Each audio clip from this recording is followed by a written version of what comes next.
podcast.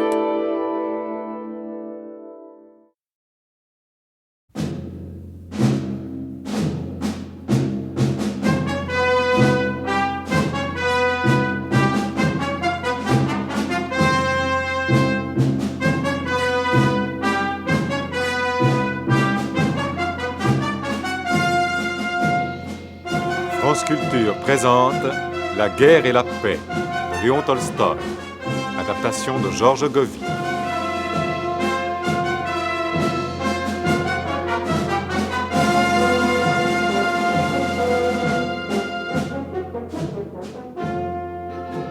Jean Topard sera Pierre Bezoukov, Jean Levray, le prince André, Julien Berthaud, l'empereur Napoléon, Jean Martinelli, le maréchal Koutouzov, Daniel Ivernel, le major Denisov, Henri Crémieux, le comte Rostov, Jacqueline Moran, la comtesse Rostov, Lily Sioux, la princesse Trubetskoy, Roger Brett, Nicolas Rostov, Daniel Ajoret, Natacha Rostov, Hubert Bution, le maréchal Lannes, Édith Loria, Sonia, Henri Poirier, un capitaine, et Yves Duchâteau, un lieutenant.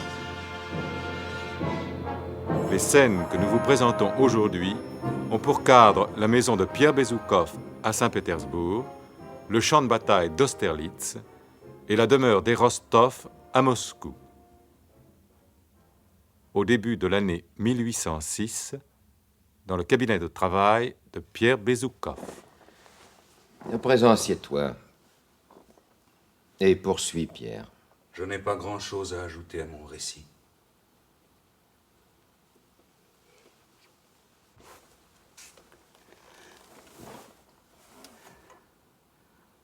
Je n'ai pas suivi vos conseils. Et j'ai épousé Hélène. Cette charmante Hélène dont tout Saint-Pétersbourg faisait l'éloge. Et Maintenant, tu es malheureux, n'est-ce pas? pas précisément. Dégoûté, plutôt. J'ai perdu toutes mes illusions. Et je me reproche un tas de choses. En vérité, j'ai du mal à vivre, je trébuche. Je cherche en vain un but, un idéal. Mais je suis bavard, n'est-ce pas? Laissons cela. Parlez-moi de vous. J'ai entendu dire que vous vous étiez conduit en héros sur le front. En héros, sûrement pas. Pourquoi cherchez-vous toujours à minimiser vos mérites, André? Le commandant en chef Koutouzov vous donne un exemple. Koutouzov a de l'affection pour moi. Et par conséquent, toutes les indulgences. En réalité, les choses se sont passées beaucoup plus simplement qu'on ne le dit. Racontez-moi cela, je vous en prie. Si tu veux.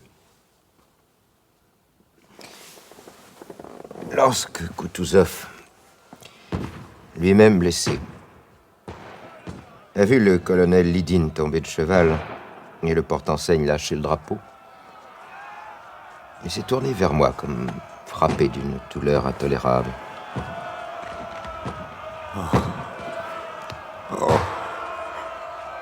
Prince, serait-ce la fin?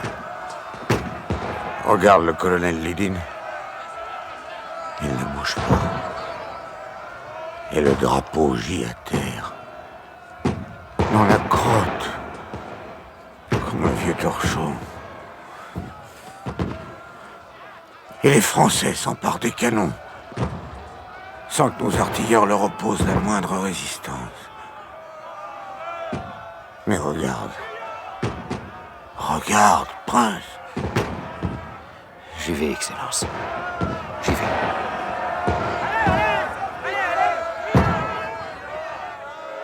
Koutouzov tremblait. Son œil unique était fixé sur moi. Et cet œil m'implorait. Alors j'ai dit j'y vais. Et j'ai prôné mon cheval. J'ai ramassé le drapeau. Et j'ai crié « En avant les gars !» Puis je me suis mis à courir à la rencontre des Français, sans regarder si les hommes me suivaient.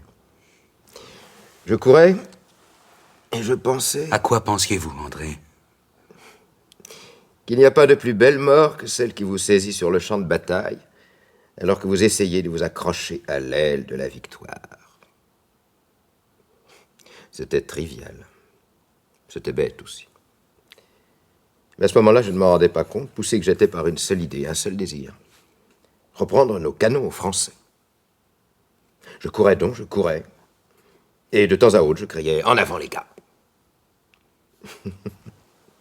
Et la chose la plus invraisemblable, c'est que l'un après l'autre, les soldats se joignaient à moi. Ils criaient également « En avant, hurrah !» Et ils agitaient leurs fusils.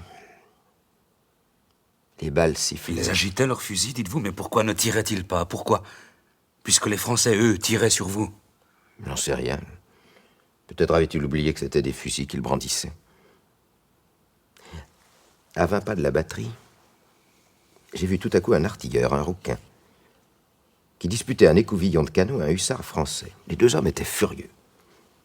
Je me suis demandé machinalement pourquoi met-il tant d'acharnement à s'emparer de cet écouvillon inutilisable? Et pourquoi notre artilleur, qui n'a pas d'arme, ne s'enfuit-il pas? Et pourquoi, enfin, le hussard français, qui lui a son sabre, ne s'en sert-il pas? Peut-être lui répugnait-il de tuer froidement un homme désarmé. La guerre n'étouffe pas nécessairement tous les sentiments nobles. N'êtes-vous pas de mon avis, André? Tout en courant, j'ai aperçu avec horreur un autre Français qui, la baïonnette pointée, se dirigeait à grands pas vers les deux hommes aux prises. Notre artilleur, le rouquin, ne se rendait pas compte du danger. Il agitait triomphalement les couvillons qu'il avait réussi à arracher des mains du hussard. Mais soudain, j'eus l'impression qu'un soldat qui courait à côté de moi m'avait asséné un coup de crosse sur la tête. C'était pas douloureux, c'était seulement désagréable. Ma vue s'était troublée, cela m'empêchait de voir la fin de cette scène absurde qui se déroulait entre notre artilleur et le hussard français. Puis mon corps est devenu lourd, mes jambes ont fléchi et je suis tombé à la renverse. Et vous avez immédiatement perdu connaissance? Non, pas immédiatement. J'ai rouvert les yeux. Je voulais savoir si les Français avaient finalement tué notre artilleur et si nous avions repris nos canons. Mais je n'ai rien vu de tout cela. J'ai vu seulement le ciel. Un ciel haut et serein, où erraient de petits nuages roses. Et tout m'est apparu soudain vain, mensonger, hormis ce ciel infini.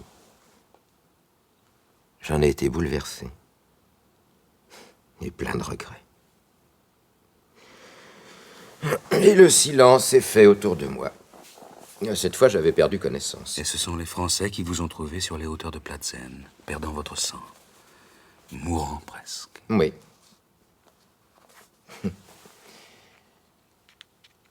Je ne sais pas combien de temps je suis resté évanoui.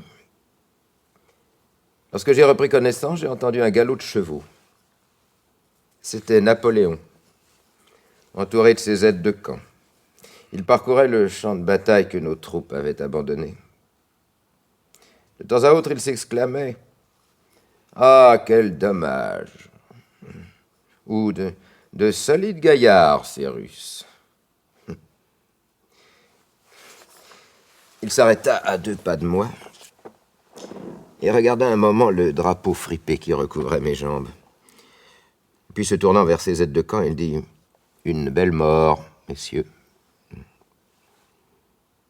Mais, chose étrange, il m'était absolument indifférent de savoir que Napoléon se tenait près de moi. Et ses paroles ne m'apportaient pas le moins du monde. Tout ce que je désirais, c'était qu'on vienne à mon secours, qu'on me rende à la vie, à cette vie qui me semblait maintenant belle et désirable. Tu comprends? Je rassemblai toutes mes forces et je poussai un gémissement.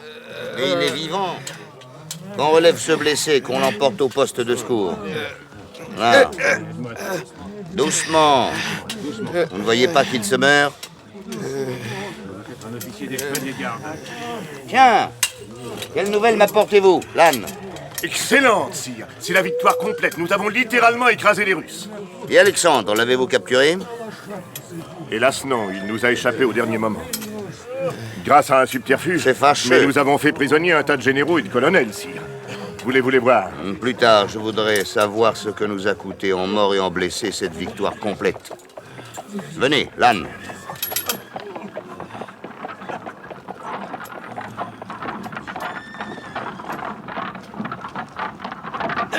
Poussez, bon Dieu!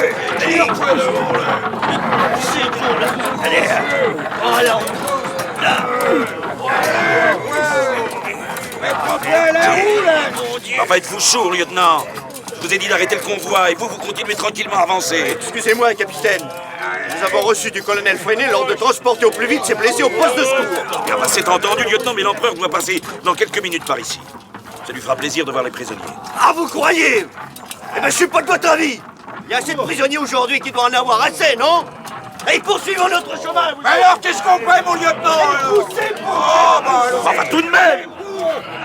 Tenez, celui-ci, par exemple. Hein? Il commandait la garde personnelle d'Alexandre Ier. Lequel? Celui-là, là. Pensez-vous? Un simple officier. Un dragon, en dépit de son uniforme chamarré. Ouais. Ouais, et celui-là, là. Celui-là à droite. Celui qui traîne la jambe. Il a l'air de quelqu'un de très important. Hein? Vous ne trouvez pas? Non, je trouve pas, capitaine. J'ai regardé ses papiers, c'est un colonel, pas plus. Ouais. Le colonel comment? Le colonel Repnine. Repnine? Mais enfin, c'est un prince, malheureux! Un authentique représentant de la noblesse russe! L'empereur voudra sans doute s'entretenir quelques minutes avec lui. Allez, arrêtez le convoi, lieutenant. Ah! Voilà l'empereur! Mais arrêtez le convoi, lieutenant, nom de Dieu!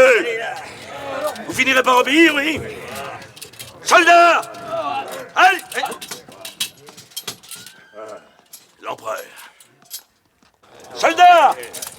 Garde à vous! Soldats! Criez vive l'empereur! Laissez cela, capitaine! Aujourd'hui, je ne suis pas l'empereur. Je suis comme vous tous, un Français, simplement. Un Français qui se réjouit d'avoir remporté la victoire sur l'ennemi de la nation. Et maintenant, voyons un peu ces prisonniers. Quel est le plus élevé en grade parmi eux? C'est certainement le colonel Repnine, sire.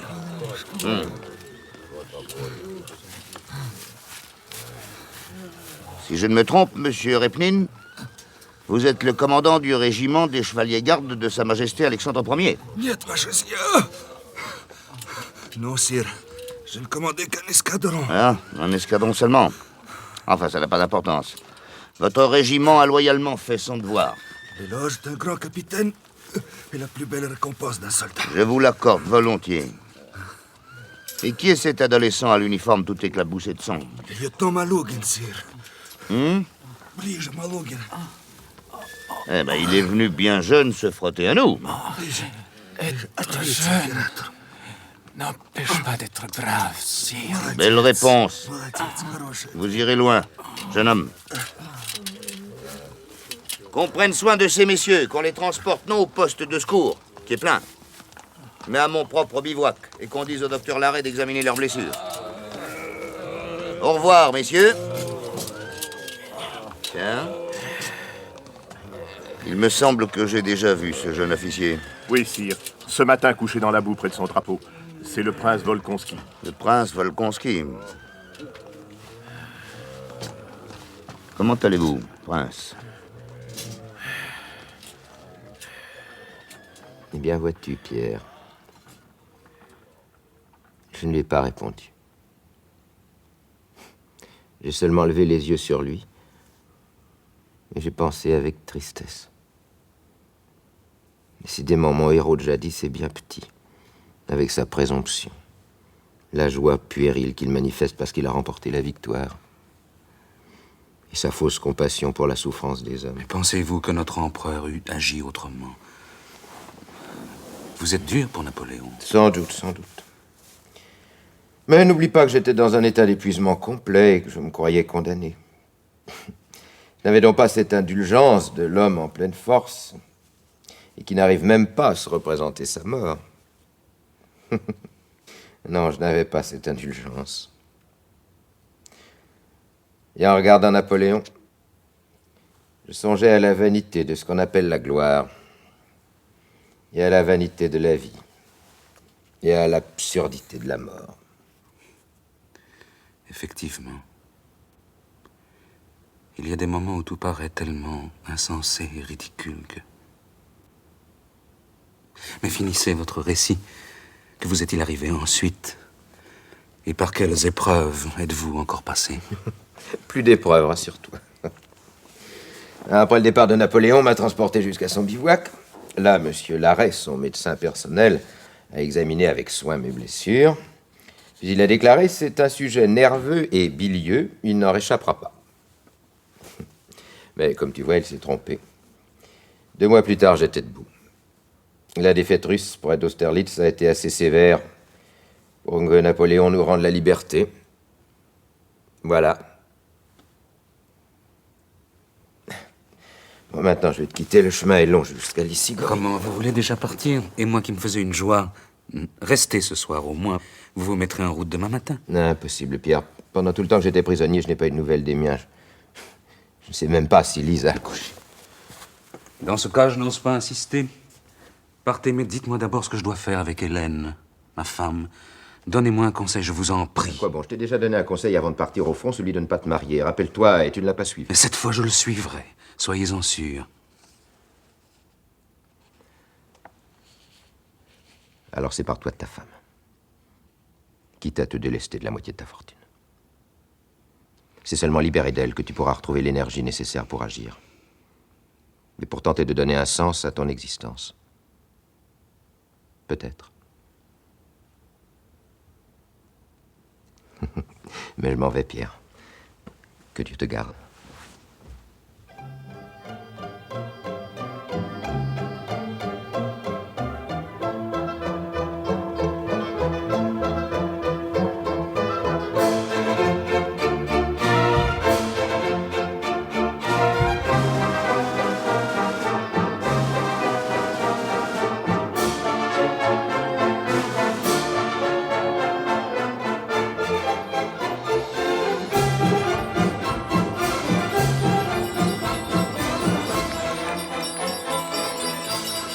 Réveille-toi, Denisov.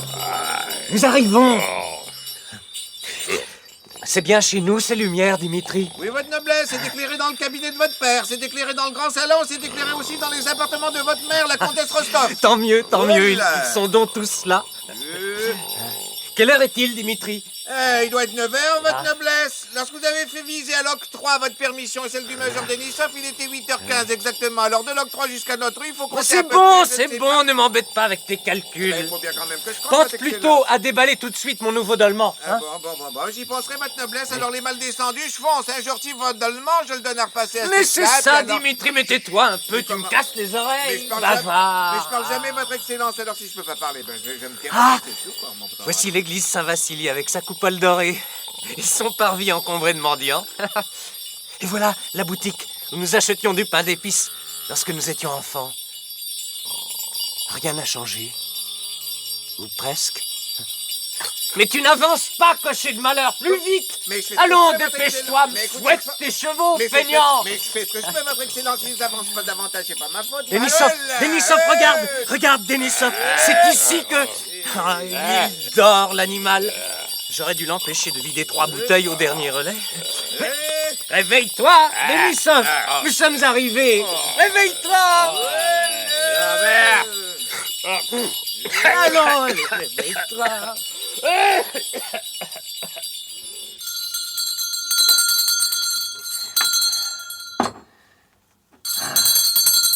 Denisov, allez, remonte ton ceinturon, boutonne ta tunique, toi, tu es tout débraillé. Mais nous ne sommes plus au front, nous sommes à Moscou. Mets-toi bien ça dans la tête, hein? Tu m'entends? Ah oui, tu as raison, nous ne sommes plus au front, nous sommes à Moscou. Mais je t'avoue qu'après la raclée que nous avons reçue de Napoléon, tout m'est égal, le front, Moscou... Mais nom d'un chien, mais tu ne Non. tiens plus sur tes Mais jambes. touche Voyons, pas comme non, mais qu'avais-tu besoin de vider 3 bouteilles au dernier relais? Non, 2, Nicolas, 2 seulement. Et à l'avant-dernier relais, il faut être juste. Bon, on ne te changera pas. Tu es né ivrogne, tu mourras ivrogne. Mais tâche quand même d'être convenable. Mais ma parole, Mikhaïlo est devenu sourd. Mikhaïlo! Mikhaïlo! Voilà, j'ouvre. Un peu de patience. alors? C'est comme ça que tu nous laisses geler dehors? Tu ne te déranges plus? Le jeune comte Nicolas Illich. Oh mon Dieu, oh quelle surprise. Je ne rêve pas au moins.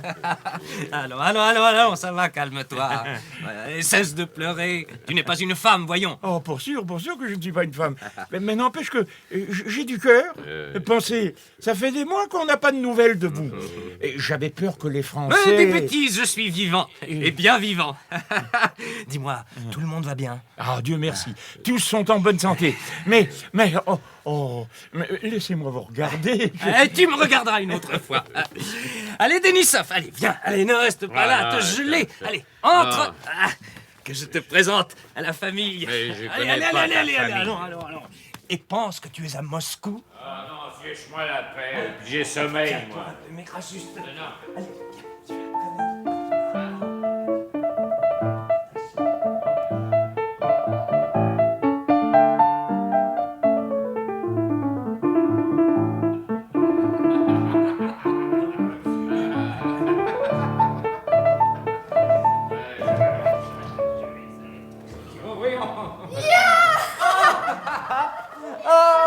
Oh, juste au moment où je finissais cette sonate, Nicolas, qui arrive juste au moment.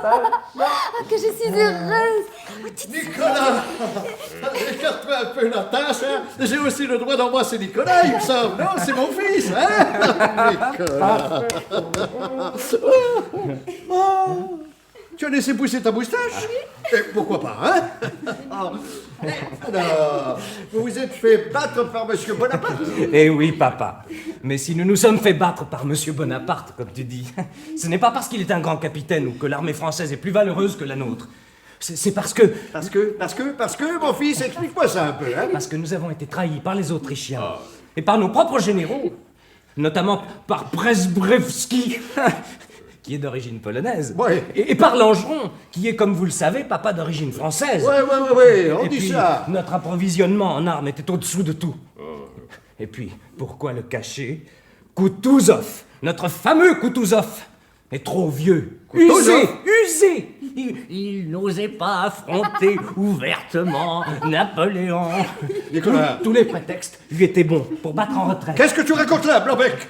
Kutuzov, usé. Kutuzov, un incapable. Un lâche, peut-être. Nicolas! Oh, te voilà revenu de la guerre. Oh, et personne n'a pris la peine de me prévenir. Oh, mon cher enfant. C'est bon. Oui, je te laisse à ta mère. Nous reparlerons de Kutuzov une autre fois. Oh, viens dans mes bras, Nicolas. Viens dans mes bras.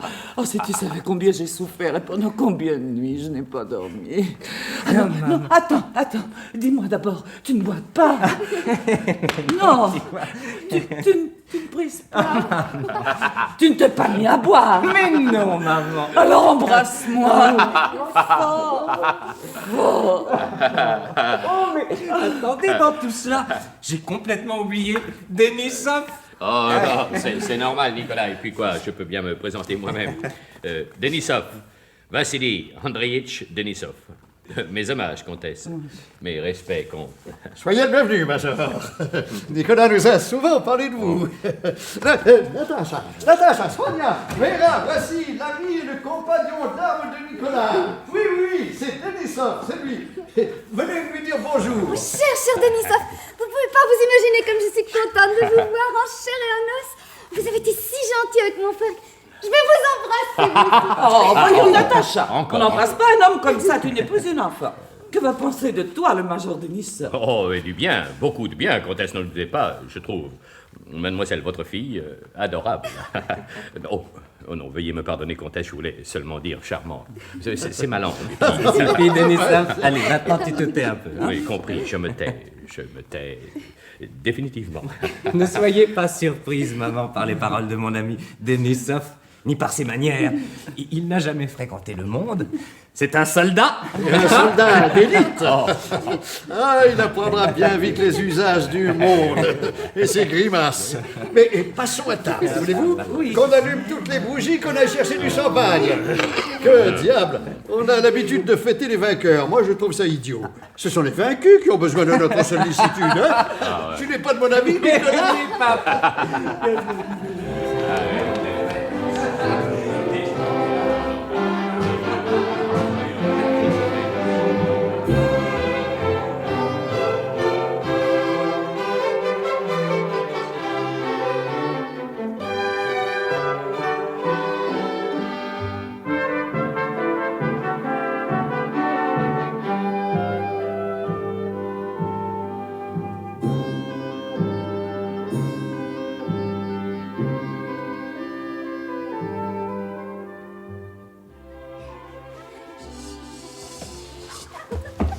Anouchka, tu crois qu'il dort? Chut, fais pas tant de bruit, il dort encore. En effet, on n'entend rien.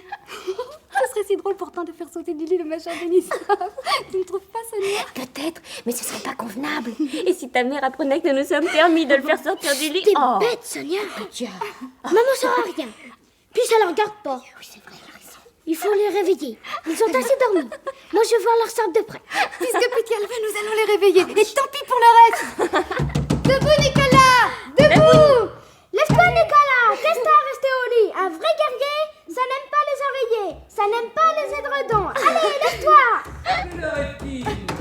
Il est 10 heures passées. Un vrai guerrier, ça n'aime pas les oreillers. Ça n'aime pas les oreillers. Ça n'aime pas les édredons. Ça n'aime pas les Les oreilles avec votre guerrier. Bon, je me lève.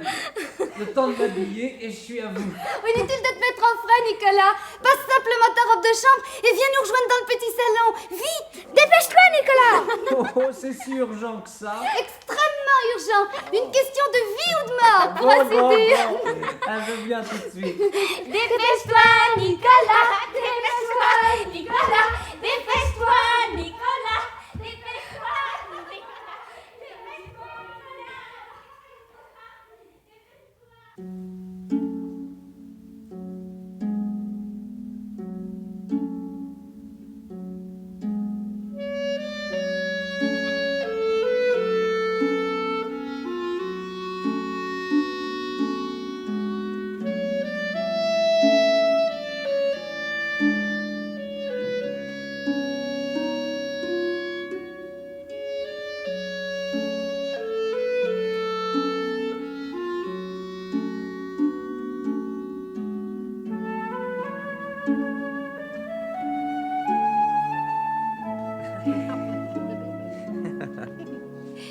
Tu sais, Nicolas, j'ai réfléchi. Le temps ne court pas vers le néant. Il est bien trop prudent pour cela. Il s'enroule très prosaïquement sur lui-même. Allons, c'est pour me communiquer cette dernière trouvaille que tu m'as fait sortir du lit, hein? Non, ça n'est pas pour cela. C'est pour t'avoir un moment à moi. Et pour pouvoir te dire des choses que je ne peux dire à personne d'autre. C'est merveilleux. C'est vraiment merveilleux de te retrouver, Natacha. Mais où est Sonia? Elle s'est sauvée. Tu l'es timide. Oh, moi? Et depuis quand? Écoute, Nicolas. Tu es maintenant un homme. Alors, tu comprends? Je t'avoue que non. Si tu ne comprends pas, c'est que la guerre t'a rendu idiot. Ou que tu as tout oublié. Je vais te rafraîchir la mémoire. Tu as promis à Sonia de l'épouser à ton retour du front. Mais pourquoi me dis-tu ça? Je le sais très bien. Mais ce que tu ne sais pas, c'est que Sonia te libère de ta promesse. Voilà. Comment ça? Elle ne m'aime plus? Mais si, elle t'aime toujours. Seulement, elle ne veut pas que tu te maries avec elle par devoir. Parce que tu es engagé envers elle. Tu saisis? N'est-ce pas noble et généreux de sa part? En effet, très noble et très généreux. Cependant, vois-tu, si j'épouse Sonia, ce ne sera pas pour tenir ma parole. Ce sera parce que je la trouve gentille et pleine de qualités. Et puis, tu m'as bien dit que j'étais devenu un homme, hein? Alors, il faut que je fasse comme eux, que je me jette à l'eau, que je me marie, quoi. Ah, tu es là? Je t'ai cherché partout. J'ai besoin de toi, Nicolas. Mais tu es encore en robe de chambre. Combien de temps te faut-il pour te raser et t'habiller?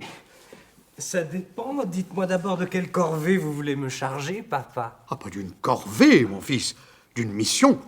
Une mission à la fois importante et délicate. Ah. Oui. Sache d'abord que le général Bagration, notre héros national, est à Moscou. À Moscou? Oui. Oui, il est à Moscou, oui. Depuis 3 jours, exactement. Et alors? Alors, sache que c'est moi qui suis chargé d'organiser en son honneur un dîner au club anglais. Oh, Nicolas, je t'assure que je ne sais plus où donner de la tête. Je n'en ai pas dormi de la nuit. Les fleurs, les chanteuses, l'orchestre, tout ça, ça n'est rien encore. Mais le menu. Remarque bien que j'ai tout prévu, hein, tout commandé. Le potage à la tortue, 4 entrées froides, du veau, des poulets, des canards. C'est merveilleux, papa. Pourquoi vous tracassez-vous? Tais-toi, gamine, ne te mêle pas des affaires qui ne te regardent pas. Je te disais donc, Nicolas, Oui, je te disais que j'avais tout prévu, j'avais tout commandé. Je m'aperçois, au dernier moment, que je n'ai pas pensé au dessert. Ah, évidemment, j'ai des pommes et des poires. Non, ça fait mesquin. Ah. Il vous faut des fraises, des ananas, N'est-ce n'est-ce pas, papa? N'est-ce pas? Et oui. des fraises et des ananas. Oui. À Moscou, c'est introuvable. Eh oui, en plein hiver, hein, exactement. Sauf Sauf dans les serres du comte Bezoukov. Vous riez. Vous voyez votre père déprimé, malheureux, aux abois pour ainsi dire, et vous riez. Comprenez-vous donc pas que mon honneur est engagé dans cette affaire? Que si je n'ai pas de fraises et d'ananas pour le dessert, tout le monde m'accusera de radinerie, moi, le comte Rostov? Un radin, un gripsou. Pourquoi vous mettez-vous pour si peu de choses dans des états pareils? C'est insensé, papa. Remplacez les fraises et les ananas par des glaces, et le tour sera joué. Quoi? Remplacer les fraises et les ananas par de vulgaires glaces? Tu sais pas ce que tu dis, ma pauvre enfant. Désolé, père, mais je suis de l'avis de Natacha. Vous vous tracassez pour des vétilles. Le général Bagration ne remarquera même pas que vous lui servez des fraises et des ananas en plein hiver. C'est un rustre. En tout cas, non, moi je... J'ai compris, tu ne veux pas te rendre chez le comte Bezoukov. Tu me laisses tomber. Eh ben, je te remercie. Vous m'avez appelé, Germain. Une minute, ma chère amie, une minute, s'il vous plaît. Allez, filez, vous autres. Non, pas par cette porte. Faites pas de bruit. Telle que je la connais, si elle vous trouve ici, la princesse Troubetskoï ne vous lâchera pas avant minuit.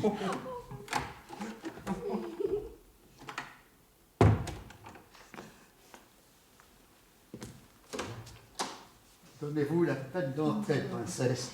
Venez, ma chère, venez. Oh, vous ne pouvez pas vous imaginer avec quelle impatience je vous attends.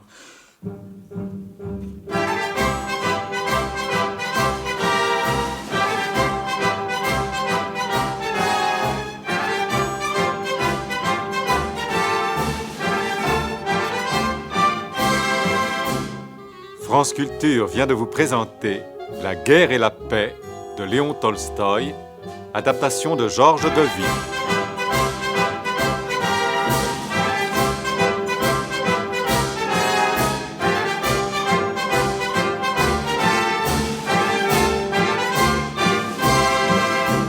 Julien Berthaud était l'empereur Napoléon, Jean Martinelli, le maréchal Koutouzov, Jean Levray, le prince André, Jean Topard, Pierre Bezoukov, Daniel Ivernel, Denisov, Henri Crémieux, le comte Rostov, Jacqueline Moran, la comtesse Rostov, Lily Sioux, la princesse Troubetskoï, Roger Brett, Nicolas Rostov, Daniel Ajoret, Natacha Rostov, Hubert Bution, le maréchal Lannes, Henri Poirier, un capitaine, Yves Duchâteau, un lieutenant, chef opérateur du son Jean Jusforgue, collaboration technique Yann Parentoen, bruitage Robert Maufra, réalisation René Jantet, assistante de production Odile de Pontoise. La musique originale est de Ivan Semenov.